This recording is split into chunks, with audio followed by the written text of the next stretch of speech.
जय हिंद। एक बार फिर आपका यूपी पेट 2023 के बैच में स्वागत है।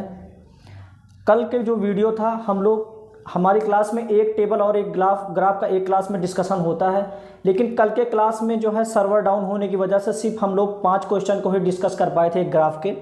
तो उसी बैच का उसी शिफ्ट में जो लास्ट का टेबल आया था उसको आज डिस्कस करते हैं। वो टेबल क्या था कि 96 से लेकर 100 नंबर तक के क्वेश्चन है। टेबल में क्या है कि भारत में 2010 से 17 के मध्य फसलों का उत्पादन दिया हुआ। ये जो टेबल है इसमें 2010 से लेकर 17 तक के मध्य जो फसलों का उत्पादन हुआ है उसका डाटा दिया हुआ है। फसलों में क्या क्या है? गेहूं, चावल, बाजरा, मक्का, जौ, दालें और आलू। और वर्ष क्या है? 2010 से लेकर 17 तक में। तो इस टेबल के अकॉर्डिंग पहला हमारा क्वेश्चन क्या है? पहला क्वेश्चन क्या है कि गेहूं उत्पादन में किस वर्ष के दौरान गिरावट दिखाई दी। अब देखिए इस क्वेश्चन में थोड़ा सा फॉल्ट है। इस क्वेश्चन में यह है कि देखिए क्वेश्चन पूछा क्या गया है कि गेहूं उत्पादन में किस वर्ष के दौरान गिरावट दिखाई दी, जबकि हमारा ऑप्शन क्या क्या है? 2013-14, 2015-16, 2014-15, 2016-17। टेबल के अकॉर्डिंग हम लोग एक चीज़ ये देख पा रहे हैं कि 2012 से 13 में 2013-14 में भी गिरावट आई है और 2013-14 से 14-15 में भी गिरावट आई। बाकी ईयर में क्या हुआ है कि बढ़ोतरी हुई है। लेकिन हम लोग ये चीज़ें देख रहे हैं यहाँ पर कि क्वेश्चन में क्या पूछा गया है कि गेहूं उत्पादन में किस वर्ष के दौरान गिरावट दिखाई दी। क्वेश्चन में फॉल्ट है। क्वेश्चन में दो चीज़, एक चीज़ मेंशन करना जरूरी था। या तो ये क्वेश्चन में पूछता कि पहली गिरावट कब देखी गई। जब पहली गिरावट की बात करता तो पहली गिरावट किस वर्ष में देखी गई? 2013 और 14 में। उस तरीके का ऑप्शन हमारा 13-14 सही हो जाता। या फिर क्वेश्चन में ये चीज़ मेंशन करना जरूरी था कि सबसे ज़्यादा गिरावट कहाँ पर देखी गई। सबसे ज़्यादा गिरावट कहाँ पर देखी गई? 160, 2014-15 में। उसके अकॉर्डिंग हमारा ऑप्शन सी नंबर सही होता। तो इसलिए इस क्वेश्चन 96 जो 24 अगस्त के 2021 के सेकंड शिफ्ट का जो 96 नंबर का क्वेश्चन था उसमें थोड़ी सी फॉल्ट है। इसमें एक चीज मेंशन करना जरूरी था, या तो फिर 2014 और 15 ऑप्शन में ना होता तब हमारा 13-14 सही हो जाता। अब देखिए क्वेश्चन में गिरावट सिर्फ पूछा है और ऑप्शन में 13-14 भी दिया हुआ और 14-15 भी दिया, इसलिए ये चीज सस्पेंस में है कि कौन सा ऑप्शन सही होगा। तो इस तरीके से इस क्वेश्चन में थोड़ी सी फॉल्ट है। दो चीज हम लोग पॉसिबिलिटी है इसमें पूछने की, क्या क्या कि ये पूछ लेता कि गेहूं उत्पादन में किस वर्ष पहली गिरावट देखी गई। अगर उस कंडीशन पे हमारा पहली गिरावट कहां देखने को मिल रही? 2013-14 में। तो इस तरीके से ऑप्शन हमारा ए सही हो जाता। या फिर क्वेश्चन में ये पूछना चाहिए था कि गेहूं उत्पादन में किस वर्ष के दौरान सबसे ज्यादा गिरावट देखी गई। जब सबसे ज्यादा गिरावट मेंशन करता तब हमारा ऑप्शन कौन सा ही होता? 2014 से 15। इस तरीके से आने वाले क्वेश्चन में आपको ध्यान देना है कि कौन सा क्वेश्चन किस लैंग्वेज में पूछा जा रहा है। यहां पर थोड़ी सी मिस्टेक है क्वेश्चन में, लेकिन तब भी मैं दो पॉसिबिलिटी आपको बता दे रहा हूं कि किस किस कंडीशन पे क्या क्या सही हो जाता। क्या पहली कंडीशन क्या है? अगर ये पूछता कि पहली गिरावट कब देखी गई, पहली गिरावट कब देखी जा रही? 2013-14 में। और सबसे ज्यादा गिरावट कहां पर देखी जा रही? 2014-15 में। इस तरीके से हमारा ऑप्शन ए नंबर और सी नंबर में क्या है? सस्पेंस। ए नंबर तब सही होता जब पहली गिरावट पूछता और सी नंबर तब सही होता जब सबसे ज्यादा गिरावट पूछता।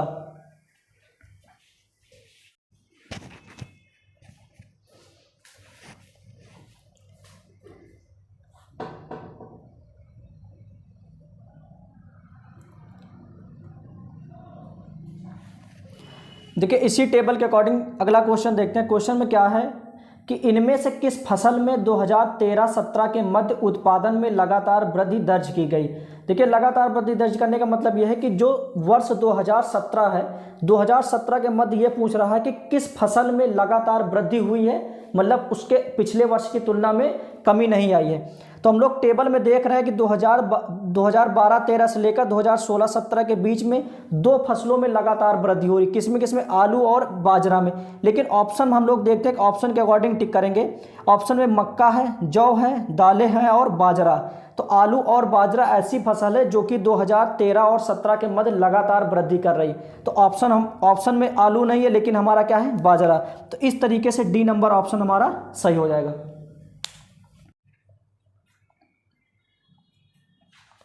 देखिए अगले क्वेश्चन की बात करते हैं 98 नंबर। क्वेश्चन में क्या है कि 2010-11 से 2016-17 की अवधि के मध्य आलू का औसत उत्पादन कितना है। कहने का मतलब है जो किसान के द्वारा 2010 से लेकर 2017 में जो फसल उगाई गई उसमें से जो आलू का उत्पादन है, जो आलू का उत्पादन उसका औसत उत्पादन क्या है इन पूरे वर्षों में। तो सबसे पहले औसत के लिए क्या करते हैं कि जो 7 सालों में जितना आलू का उत्पादन हुआ उसका योग बटे टर्म की संख्या, कहने का मतलब जितने वर्ष हैं उतने से भाग देना उसमें। तो 2010-11 में हम लोग देख रहे हैं कितने टन का उत्पादन हो रहा आलू में 210, 11-12 में 220, 12 से 13 में 222, 2013 से 2014 में 245 टन का उत्पादन हुआ आलू में, 14-15 में 315, 15-16 में 400 टन और 2016-17 में 445।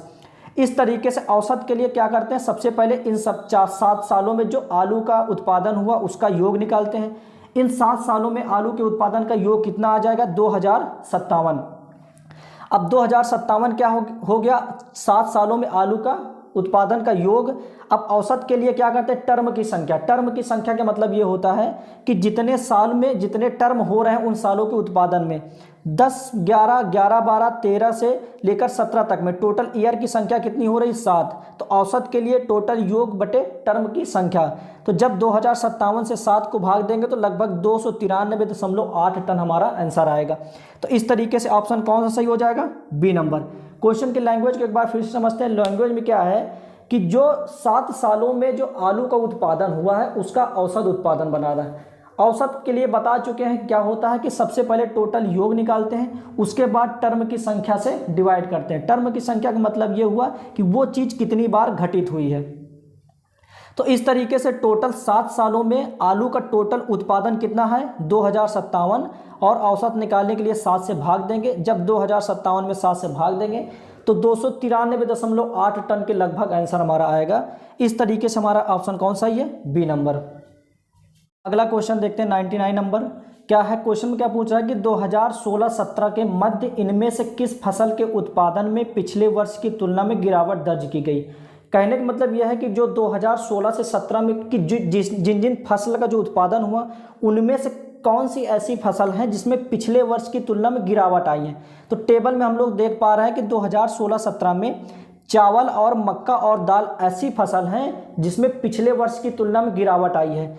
चावल में 2015 से 16 में गिरावट की उत्पादन कितना 826, लेकिन जो गिरावट होने के बाद 2016-17 में कितना उत्पादन हुआ 812। इसी तरीके से मक्के में हम लोग देख रहे हैं 2015-16 में उत्पादन कितना हुआ था 110 टन का, लेकिन 16-17 में कितना हो गया 75 टन का।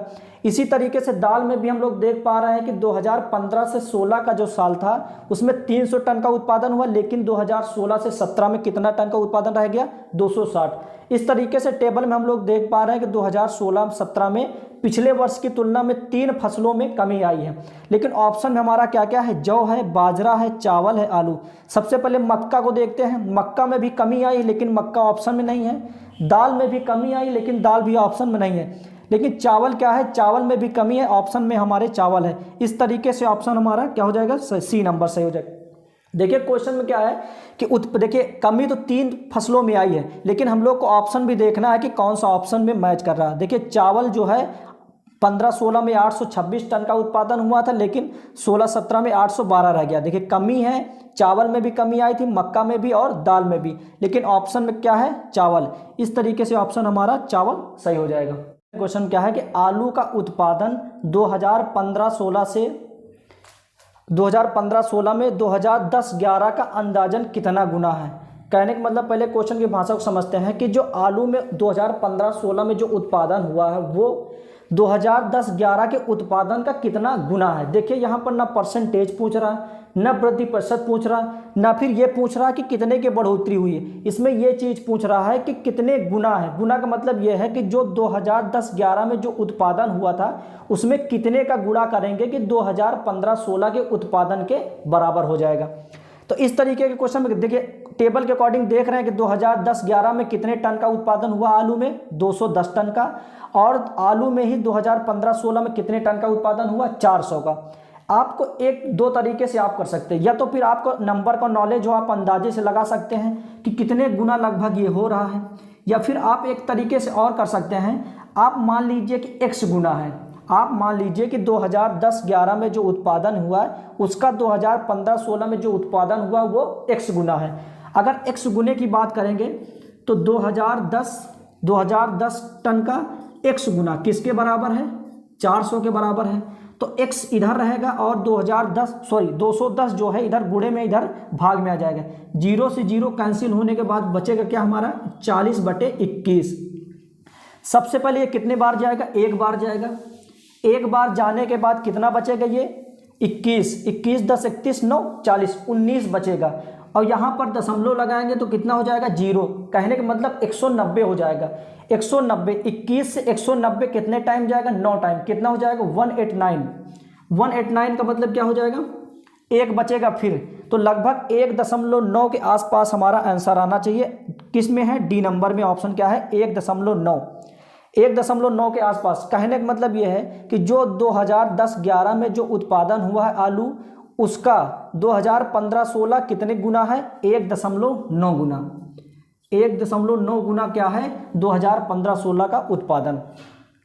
इस तरीके से हम लोग 2021 के दोनों शिफ्ट के टोटल जो 4 फर्स्ट शिफ्ट में और 4 सेकंड शिफ्ट में आए थे, टोटल 8 टेबल और 8 ग्राफ के क्वेश्चनों को डिस्कस कर चुके हैं।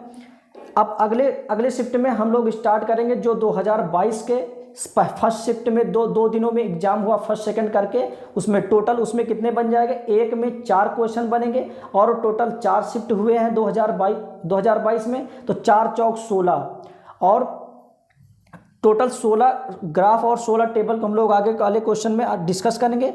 इस तरीके से हमारा 2021 का टोटल जो टेबल और ग्राफ के क्वेश्चन थे वो हमारे कंप्लीट हो चुके हैं। लास्ट में 100 नंबर में ऑप्शन क्या, क्वेश्चन का आंसर क्या सही हो रहा है 1.9। इस तरीके से डी ऑप्शन हमारा सही है। धन्यवाद।